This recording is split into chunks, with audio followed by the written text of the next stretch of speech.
한국인과 유대인들의 그 문화와 생활 방식 그리고 국민성들이 아주 비슷하다는 것은 잘 알려진 사실입니다. 예를 들어서 미국에 온 많은 한인들이 하는 그 업종들을 보면은 생선가게, 그리고 식료품, 의류, 유통, 그리고 세탁소 등인데, 이것은 과거 유대인들의 이민 1세대들이 하던 업종들이었습니다. 또한 흰옷을 좋아하는 우리 한국인들이 예로부터 백의 민족이라고 그래 불렀듯이 유대인들도 흰 세마포 옷을 아주 귀하게 여기고 좋아합니다. 우리가 성경을 통해서 보았듯이 하나님께서 이스라엘 백성들을 광야로 불러내시고 그곳에서 성막을 짓게 하신 후에 성막 주위를 둘른 것이 바로 흰 세마포입니다. 또한 예수님께서 십자가에 돌아가시고 나서 그 예수님의 몸을 싼 것이 바로 흰 세마포입니다. 그 외에도 언어에도 우리와 유사한 것이 있습니다. 우리나라 아빠, 이것이 곧 히브리어도 아빠입니다. 엄마는 이마라고 합니다. 비슷하죠.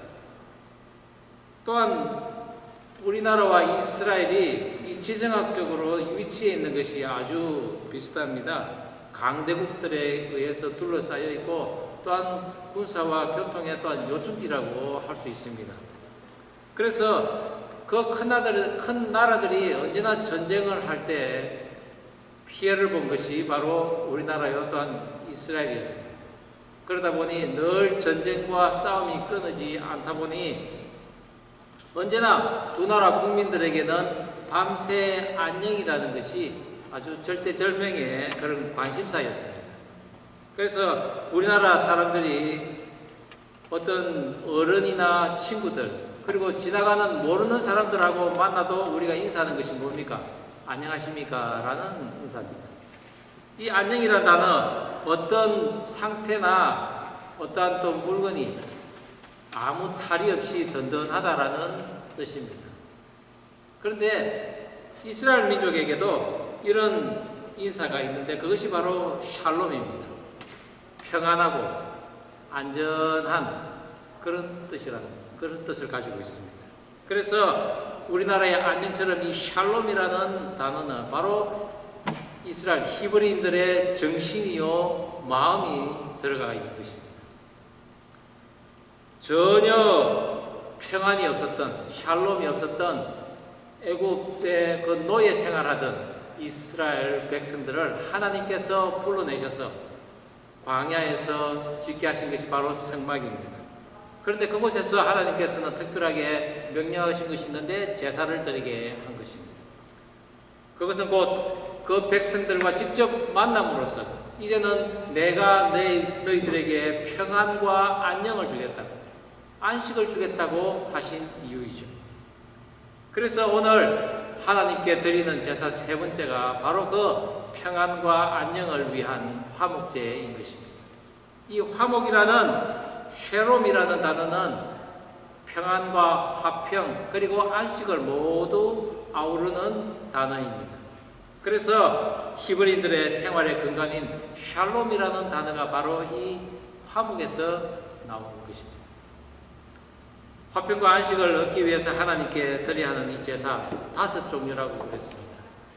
번제와 소제와 그리고 오늘의 이 화목제와 그리고 속제제, 속번제 5가지입니다.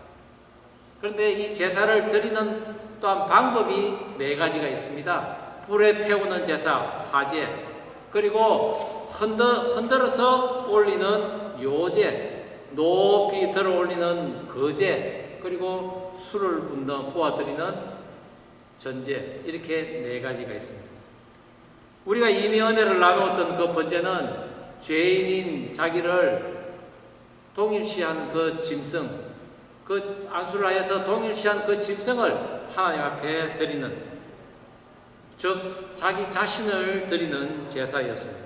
소제는 번제를 드리지 못한 사람이나 또한 번제를 드렸어도 더하게 드리고자 하는 그런 자기의 수고와 헌신, 감사와 충성이 있는 제사라고 우리가 함께 나누었습니다. 오늘 드리는 화목제 또한 어떤 목적을 가지고 있습니다. 그 첫 번째가 바로 하나님 앞에 무엇을 이제 하겠다라는 서원을 드리는 것입니다. 서원을 위한 제사가 바로 이 화목제입니다. 하나님, 이제부터는 제가 주일 성수를 꼭 하겠습니다. 또 어떤 경우 하나님, 이제부터 아침마다 저는 하나님의 말씀으로 하루를 시작하겠습니다. 또 어떤 사람은 하나님, 이제부터 제가 하던 그런 도박과 술 다 끊겠습니다. 어떤 사람 이제 게임 그렇게 열심히 하는데 게임 끊겠습니다. 이렇게 하나님 앞에 서원을 하면서 드리는 제사가 바로 이 화목제입니다. 그래서 이 화목제는 서원제라고도 합니다. 또한 자기가 받은 그 감사가 너무나 커서 하나님 앞에 아뢰지 않고는 못 견딜 정도로 하나님 앞에 드리지는 제사, 그것이 또한 이 화목제입니다. 그래서 이 화목제는 감사제라고도 합니다. 또한 자기에게 너무나 기쁨이 있습니다. 그리고 이 기뻐서 그 하나님 앞에 나의 마음을 고백할 때 아래는 즐겁게 헌신하는 그런 제사를 드리는 것이 바로 이 화목제입니다. 그래서 이 화목제는 자원에서 드린다 해서 자원제, 그리고 즐겁게 헌신한다고 해서 낙헌제라고도 합니다. 많은 이런 목적이 있지만은 이 다 모두가 바로 하나의 큰 목적을 이루기 위함인데 바로 하나님과 화목하기 위함입니다. 그래서 이 화목제가 하나님께 즐거이 헌신하며 또한 자원하는 심령으로 나의 감사를 아뢰는 제사인 것이죠. 즉 이 샬롬은 하나님과 화목하기 전에는 우리 인간으로서는 결코 얻을 수가 없는 무형의 축복과 같은 것입니다. 그런데 하나님께서는 제사를 통해서 우리에게 이 같은 축복을 주시기를 원하신다는 거죠. 다시 말해서 화목 제사가 없는 사람은 감사가 없는 사람입니다. 늘 삶 속에서 불평하고 힘들어하고 그리고 괴로워하다가 그냥 죽어가는 인생이라는 거죠. 그것이 하나님께서 출애굽한 이스라엘 백성들을 통해서 우리에게 보이고 있는 것입니다. 이스라엘 백성들이 앞으로 40년 동안이나 그 광야 생활을 할 때 그들은 하나님과 화목할 때는 평안을 얻었습니다. 그러나 하나님께 반역을 하고 하나님과 화목하지 못할 때는 언제나 그들에게는 괴로움과 고통이 있었을 뿐입니다. 하나님과의 화목이 없는 곳에는 평안이 없는 것입니다. 제가 인생을 살 때도 마찬가지였습니다. 제가 예수를 모르고 살아갈 때는 아무리 좋은 환경, 좋은 음식, 좋은 옷, 돈이 좀 있더라도 진정한 평안은 없었습니다. 이것은 곧 믿음의 선진들의 그 삶들을 봐도 우리는 잘 알 수가 있습니다. 그래서 우리의 삶 속에는 반드시 이 화목 제사가 필요하다는 것입니다. 우리 옆 사람을 한번 보시기 바랍니다. 얼굴을 보면은 어떻습니까? 평안이 보이십니까? 만약에 예, 자 그러면은 다시 한번 보시고 샬롬 하고 인사 한번 해보시기 바랍니다. 샬롬. 예, 샬롬. 이 인사를 주고받는 모두에게 샬롬의 평안이 있기를 간절히 바랍니다. 우리가 하나님과 화목할 수만 있다면은 어디에 있든지 무슨 일을 당하든지 아무 걱정 없습니다. 에덴에서 첫 인간 아담과 하와가 사단을 만나고 그리고 제일 경계를 넘음으로써 하나님께서 금하신 그 선악과를 먹음으로 하나님께 반역하는, 그리하여 하나님과의 화목이 깨져버렸습니다. 그렇다면 오늘을 살아가는 우리들은 과연 하나님과 어떻게 화목하게 될까요? 저는 오늘 하나님과 화목해지기 위해 드리는 제사, 이 화목제를 통해서 그 안에 우리에게 말씀하시는 하나님의 말씀을 함께 살펴보고자 합니다. 하나님과 화목해지는 제사 방법, 그 첫 번째는 내장에 덮인 내장에 덮인 그 기름과 콩팥을 하나님께 드리라고 하십니다. 우리 본문 3장 3절 4절 다시 한번 한 목소리로 읽어보겠습니다. 시작. 그는 또 그 화목제의 제물 중에서 여호와께 화제를 드릴지니 곧 내장에 덮인 기름과 내장에 붙은 모든 기름과 두 콩팥과 그 위에 기름 곧 허리 쪽에 있는 것과 간에 덮인 거풀을 콩팥과 함께 떼어낼 것이요. 이 화목 제사도 번제와 소제와 같이 자원하는 사람이 드리는 제사입니다. 그래서 그 제사를 드릴 때 소와 양과 염소를 드리는데 물론 흠이 없는 것이어야 합니다. 그런데 수컷만 드리는 번제와 달리 이 화목제는 암수 구별 없이 드립니다. 짐승의 그 암컷은 새끼를 낳는 제산 정식의 중요한 수단으로 쓰이기에 귀하게 여기는 것도 자원하는 심령으로 드리는 그 모습을 하나님께서는 보시기를 원했던 것입니다. 그래서 이렇게 흠없는 동물을 회막에 끌고 와서 그 하나님 앞에서 잡습니다. 그리고 그 피를 제단 사면에 뿌리는 것입니다. 그런데 이 화목제물 가죽만 남기고 모두 하나님께 태워드리는 그 번제와 달리 하나님에게 특별하게 드리는 부위가 있습니다. 그것이 바로 콩팥과 내장에 덮인 기름인 것이죠. 이 콩팥은 신장이라고도 하는데 피를 만드는데 반드시 필요한 그 물을 공급하는 장기입니다. 그래서 몸 안으로 들어온 그 물을 걸러서 노폐물로 나온 그것을 오줌을 통해서 내보내는 것이죠. 일종의 필터 역할을 하는 장기입니다. 특별히 동양의학에서는 이 콩팥을 생명으로 통하는 문이라고 부릅니다. 그래서 이 콩팥은 심장을 돕는 역할을 하며 또한 몸 안에 그 노폐물이나 독소를 걸러내고 그리고 생식 능력과 성장 발육에 큰 역할을 하는 장기라고 합니다. 그래서 이 신장이 강한 사람은 건강하다는 거죠. 반대로 말하면 신장이 약한 사람은 건강하지 못하다는 것이죠. 왜냐하면 이 신장이 약하면 건강한 피를 만들어낼 수가 없고 또한 몸 안에 여전히 독소가 남아있기 때문에 건강하게 보이지 않는다는 것입니다. 우리가 사람을 볼 때 신수가 훤하다라는 말을 합니다. 그런 사람은 콩팥이 건강합니다라고 우리가 인정하면 되는 것이죠. 또한 이 기름은 헤레브라는 단어로서 가장 살찌고 가장 최상의 것이라는 것을 의미합니다. 대부분의 에너지가 축적되어 있는 곳이 바로 지방과 이 기름이라고 하는데 이 기름은 또한 장기를 보호하는 역할을 하고 있습니다. 특별히 힘의 근원이라고 합니다. 이 기름을 하나님에게 돌리라. 이 기름은 나 여호와의 것이라고 하신 그 하나님의 말씀은 곧 나의 힘은 나의 것이 아니라 하나님의 것이라는 것입니다. 나에게 가장 귀한 것, 가장 값지고 살찐 것, 그것은 나의 것이 아니라 하나님, 여호와 하나님의 것이라는 것입니다. 이는 우리의 탁월한 모든 재능이 하나님께로부터 왔음을 인정하라는 것입니다. 그리고 하나님께서는 그 힘의 근원을 하나님의 것으로 인정할 것을 요구하셨지만은 또 한편으로는 인간을 사랑하는 그 함으로써 우리에게 주의를 환기시키는 말씀이기도 합니다. 즉 너를 돌아보고 또 돌아보라는 것입니다.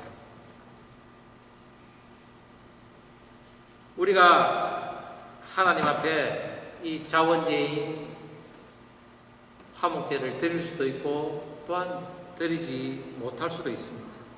그러나 그 제사를 드리는 그곳에는 반드시 하나님의 상급이 있을 줄 믿으시기 바랍니다. 믿음이 없이는 하나님을 기쁘시게 하지 못하나니 하나님께 나아가는 자는 반드시 그가 계신 것과 또한 그가 자기를 찾는 자들에게 상 주시는 이심을 믿을지니라 라고 말씀하고 있습니다. 하나님께 나아가고 그 하나님을 인정하는 사람에게 반드시 하나님께서는 상 주시는 분임을 우리는 믿어야 할 것입니다. 그 대표적인 것이 바로 룻기에 우리는 찾을 수가 있습니다. 하나님은 왕이시라는 엘리멜렉은 베들레헴에서 살다가 거기에 흉년이 들자 그의 아내인 나오미와 함께 모압 땅으로 갑니다. 그러나 그 모압 땅에서 그 모압 여인과 결혼한 두 아들이 자식이 없는 상태로 그 모두가 남자들이 다 죽습니다. 남편을 잃고 또한 두 아들도 잃은 이 나오미는 이제 다시 고향인 베들레헴으로 돌아가기를 원합니다. 그리고 아직까지도 젊은 그 두 며느리를 이제 너희들은 가서 너희들 살 길을 찾으라고 합니다. 첫 번째 그 며느리인 오르바는 울면서 그래도 자기 친정으로 돌아가지만은 그 둘째 며느리인 룻은 돌아가지 않습니다. 오히려 룻은 이렇게 고백을 합니다. 어머니의 하나님이 나의 하나님이 되시고 어머님이 죽어서 장사될 곳에 저도 또한 장사될 것이라고. 정말 신앙심이 깊은 멋진 고백이라고 할 수 있습니다. 과연 나오미가 어떤 신앙을 보였기에 어머니의 하나님이 나의 하나님이라고 그렇게 고백을 할 수가 있겠습니까? 그렇지만 그렇게 입으로 신하여 구원을 얻는 곳에는 또한 혹독한 순종의 대가를 또한 치러야 합니다. 베들레헴으로 돌아온 룻이 어떻게 살았습니까? 마치 거지와도 같은 삶을 처음에는 살았습니다. 추수가 끝난 그 밭을 가서 거기서 남은 떨어진 그 이삭을 주어서 연명을 합니다. 그렇지만 그런 상황 속에서도 시어머니를 복양하며 살던 룻에게 하나님께서는 또한 사람을 보내주셨습니다. 유다지파의 유력한 자인 그 보아스를 통해서 그 예전에 잃어버렸던 땅을 다 되찾게 하시고 또한 자기가 살아생전에 얻지 못할 것 같은 그 아들을 또한 얻게 하셨는데 그 아기로부터 4대 손인 다윗이 태어난 것입니다.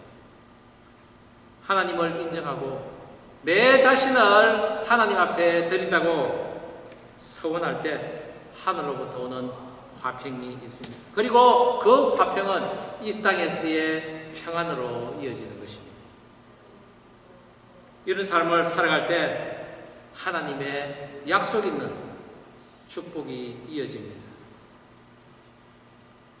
하나님의 그 규례와 계명을 준행할 때 우리가 사는 그 땅에는 산물을 내고 나무는 또한 열매를 맺을 것입니다. 그리고 그 땅에 또한 평화를 줄 것이며 그 땅에 사나운 짐승 원수들을 다 몰아내고 내쫓을 하나님의 약속이 있다는 것입니다. 이것이 바로 레위기의 핵심이기도 하며 또한 하나님께서 제사를 주신 분명한 목적이기도 한 것입니다. 저는 설교를 이렇게 하지만 여러분에게 그 화목제사를 아니 여러분의 가장 귀하고 살찌고 최상의 것을 하나님께 드리라고 강요할 수는 없습니다. 왜 그렇습니까? 이 화목제사는 자원제이기 때문에 단지 여러분에게 권면을 할 뿐입니다. 그리하여 하나님과 화목한 삶을 살고 또한 그 삶을 삶으로써 이 땅에서의 평안을 누리게 하는 성경에 기록된 그 상을 받게 하기를 권면할 뿐이라는 것입니다. 단 콩팥과 기름은 여호와께 돌리듯이 내 것과 하나님의 것은 분명히 구분하여서 하나님 앞에 내려놓음으로써 하나님 주시는 그런 화평과 평안의 삶 사는 저와 여러분 되기를 주의 이름으로 축원합니다. 하나님과 화목해지는 제사 방법 그 두 번째는 기름과 피를 먹지 말라는 것입니다. 하나님 앞에 드릴 뿐만 아니라 아예 너희들은 먹지도 말라는 것입니다. 본문 17절 말씀 다시 한번 한 목소리를 읽어보겠습니다. 시작. 너희는 기름과 피를 먹지 말라. 이는 너희의 모든 처소에서 너희 대대로 지킬 영원한 규례니라. 번제는 하나님 앞에 다 태워드립니다. 그리고 소재는 하나님 앞에 태워드린 그 나머지를 제사장의 식물로 또 돌리는 제사입니다. 그런데 화목제는 펠로십 오퍼링이라는 그 의미대로 많은 사람들이 함께 모여서 남은 음식을 먹는 제사입니다. 하나님께서는 하나님의 것을 요구하시기도 하지만은 또한 우리에게 풍성한 먹거리를 주시는 또 하나님이십니다. 제사 중 유일하게 하나님 앞에서 모두가 모여 먹는 이 화목제는 번제와 달리 비둘기는 드리지 않습니다. 왜 그렇습니까? 비둘기는 여러 사람이 먹기에 적합하지 않기 때문입니다. 그런데 이때 소기름은 사람이 먹을 때 몸 안에서 이 축적이 되어 배출이 잘 되지 않는답니다. 그래서 콜레스테롤이 높아지는 그런 요인을 제공합니다. 이렇게 하나님께서는 디테일한 것까지 자상하게 신경을 써주시는 분임을 우리는 알 수가 있습니다. 모두가 나누어 먹는데 제사장 그리고 제사에 참여한 사람들 심지어는 종들까지 함께 먹으라고 하십니다. 잔치가 벌어지는 것입니다. 예전에 저도 유교 문화에서 자랄 때는 저희 집에 제사가 있을 때는 먼 가족들이 와서 함께 제사를 지내며 음식을 나누어 먹고 또한 정을 나누는 그런 즐거움이 있었습니다. 그런데 예수 믿고 나니 그런 것이 없어졌습니다. 오늘날의 삶의 패턴이 바뀌어서 빠르고 간편한 것을 그렇게 선호하는 세상이 되었는지는 모르겠지만은 우상을 제한다고 제사가 그냥 폐해진 것입니다. 자연히 가족과 친척, 이웃과 함께 음식을 나누는 그런 모습이 없어진 것입니다. 아마도 제가 제사를 잘못 이해하지 않았나 생각됩니다. 히브리서 13장 1절에도 형제 사랑하기를 계속하고 그리고 손님 대접하기를 잊지 말라 이로써 부지 중에 천사들을 대접하는 일도 있다고 말씀하고 있습니다. 우리의 삶에서 화목제사가 매일같이 드려진다면 우리의 삶이 매일같이 천국 잔치를 한다고 믿으시기 바랍니다. 그곳에는 감사가, 용서가, 형제 우애가 있습니다. 풍성함이 있습니다. 나눔이 있습니다. 그리고 그곳에는 평안이 있습니다. 그것이 바로 여호와 하나님 앞에서 누리는 화목제의 즐거움인 것입니다.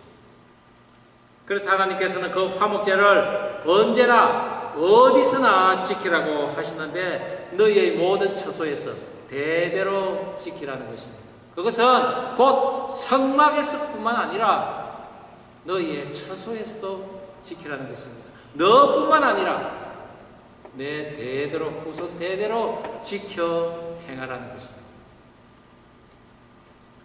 이것은 곧 우리의 힘과 우리의 탁월한 재능 그리고 특별히 우리의 생명은 너의 것이 아니라 하나님으로부터 온 것임을 반드시 명심하고 그것을 자손 대대로 기억시키고 지켜 행하라는 하나님의 말씀이었습니다.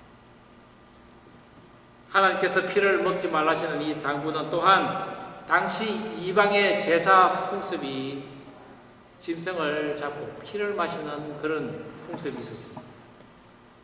그런 잔인성과 포악성을 담지 말라는 것입니다. 그러나 가나안 땅에 들어가서 풍요와 안락을 누리던 이스라엘 백성들은 그런 풍습을 따라합니다. 남유다의 12대 왕 아하스는 자신의 아들을 불에 태우는 그런 악행을 저지르기도 했습니다. 그런 남유다는 결국 하나님의 저주의 예언에 따라 예루살렘은 물론이요 온 나라가 초토화되었고 수많은 백성들이 죽임을 당하고 남은 자는 바벨론으로 끌려가 다시 노예가 되어버렸습니다. 하지만 그곳에서 남은 자들은 지금까지 수천 년 동안 그들을 돌봐왔던 하나님의 실체 그리고 하나님의 그 말씀의 위력을 느끼기 시작했습니다. 그리고 그 무너진 하늘 아래서 그래서 하나님의 말씀을 다시 붙들고 그 하나님에게 제사를 지냈던 것입니다. 하나님과의 화목이 다시 시작되고 있었습니다. 엄청난 환난 가운데서도 하나님과의 화목이 다시 일어나는 그런 이야기가 있습니다. 우리 잠깐 동영상을 하나 보겠습니다.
今回このような、津波の被害を受けてその地域が全部飲まれてしまったこういう状況を受けて本当に悔しい思いというのがあります。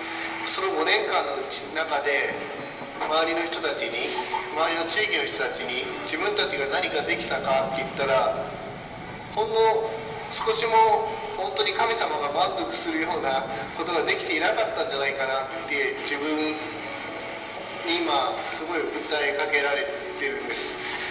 本当に隣のおじいちゃんおばあちゃんも津波で被害に遭ってる流されてしまいました。本当におじいちゃんおばあちゃんに何ができたかって言ったら本当に教会の隣にいるおじいちゃんおばあちゃんにすら僕たちは何もできなかったんです。地域の復興、そして身の回りにいる隣の方に本当に危機感を持って神様のことを伝えて少しでもなんか困ってることあったら助けたいと思うし、そういうことを一つ一つ積み重ねながらこの地域に本当に神様を伝わるように仕えていきたいなっていうふうに思っています。本当に私たちにとっては本当にあなたの計画は計り知れません。全てをあなたにあって私たちは本当に理解することができませんが、今日私たちはここにあってあなたが全能者でありあなたが全ての上に勝利を持ってそしてあなたが計画を前進しますから感謝します。いや神様の恵みですね。私毎日まで奇跡です先生。本当に奇跡です起こってるの。もういろんな形でだから私のとこに行くとね私たち流されてるんだけどもう喜んでいろんなことしてるからもうでしょうねやっぱり本当ね本当に私はもうすっかりねもう主のね道の中にあることを全部信じてねもう本当にこれは本当に神様の絶対的な試験の中にあってなされたことを信じてます。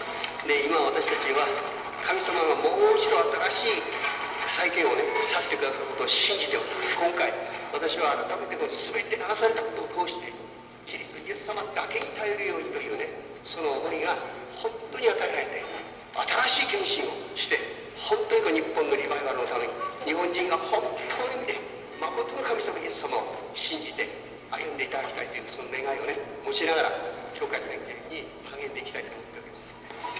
本当に感謝してますね。だから今全然悲嘆する気持ちは何もないんです。本当に全くないんですね。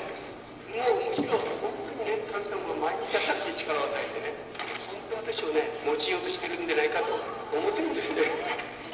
また新しくもうすごい、新しい仮説じゃなくて最初にストーンといきますよ。だからそれ回の、ね、目的はイエス様こそね説教ですからね。ハレルヤハレルヤ。大津波もキリストイエスにある愛を決してお知らすことはできない。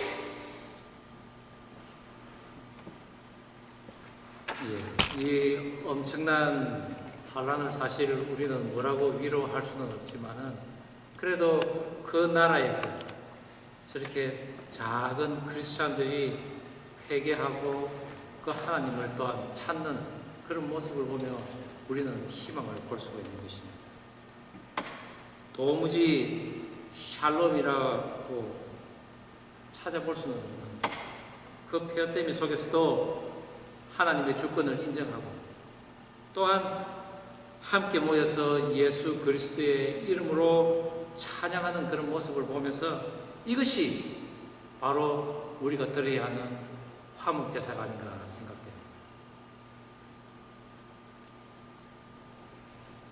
이스라엘 백성들이 육신의 장막이 완전히 망하고 난 다음에야 그들의 삶 속에서 실제하신 그 하나님을 깨닫고 그들이 드려야만 하는 그 화목제사의 본질이 무엇인지 알게 되었습니다.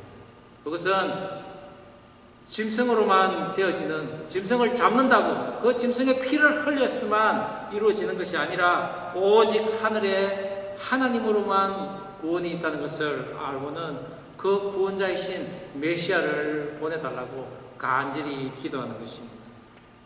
그 기도의 완성이 바로 하나님이시면서 육신의 몸을 이끌고 이 땅에 오신 우리의 죄를 위해 화목제물 대신 예수 그리스도의 십자가 사건이라는 것입니다. 우리 힘의 근원인 귀한 기름 또는 건강을 지탱하는 그 콩팥이지만 자칫 우리의 탐욕과 욕망의 도구로 쓰일 것을 하나님께서는 아시고 그것을 하나님께 또한 돌리라고 하십니다. 또한 작은 생물에서부터 사람에게까지 하나님께서 보시기에 좋았더라고 하는 그 모든 생명체를 함부로 여기지 말고 그것을 귀하게 여기며 사는 것이 그것이야말로 우리를 지으시고 그분의 영으로 살게 하신 그 하나님을 높여드리며 인정하는 화목의 삶, 평안의 삶을 사는 것입니다.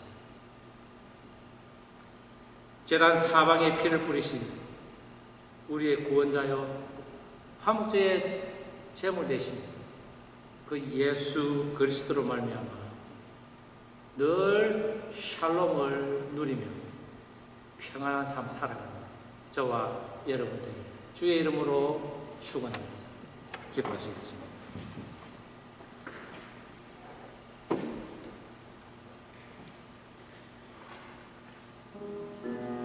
하나님 아버지, 주신 말씀 가슴에 담습니다. 하나님과 화목하기를 원합니다. 그리고 이 땅에서의 화목, 평안도 이루게 하옵소서. 내 것인 양 기름으로 덮여있는 것을 붙들고 있지는 않은지 제 자신 살펴보기를 원합니다. 언제나 풍성한 것으로 주시기를 원하시는 하나님 앞에 하나님의 것을 내려놓고 또한 그 하나님을 인정하는 그런 삶을 살게 하옵소서. 그런 화목 제사를 성막뿐만 아니라 나의 처소에서도 대대로 드려지는 그런 삶 살게 하여 주시옵소서.